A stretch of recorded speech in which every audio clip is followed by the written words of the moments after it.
for drinking and then driving the company vehicle. I mean, if that, do you need to have a policy for that? You know, whereas in other situations, let's say speeding in the company vehicle. Well, did the claimant know that that this was a problem and a violation?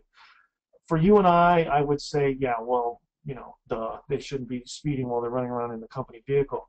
But a hearing officer is going to go through it a little bit more aggressively and ask, well, did the claimant know that? So make sure that, when it comes down to policies and procedures, and you come to the point where you're going to have to discharge somebody, that you let them know prior, maybe the warning before, that you do this again and we're going to let you go. When you make that mention and it's documented, you have a very good case in winning it on an unemployment insurance claim. Now, this is it. I mean, attendance and tardiness, I mean, that is the number one issue that is adjudicated in unemployment insurance state agencies that are really common.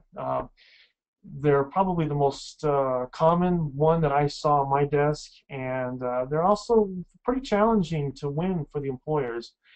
Some of the things that an employer needs to know in order to be successful in attendance is, number one, you have to have an attendance policy. I cannot begin to tell you how many employers that I would talk to when I would adjudicate a claim, and we don't have an attendance policy. They just need to show up. They need to enforce the attendance policy.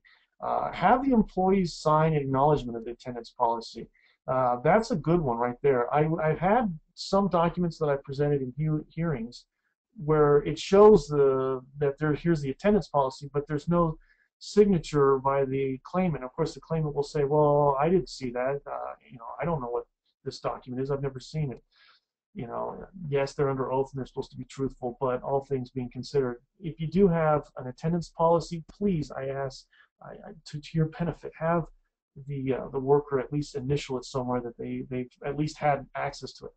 Retain attendance records and document both verbal and written warnings, and of course enforce the policy universally among all employees.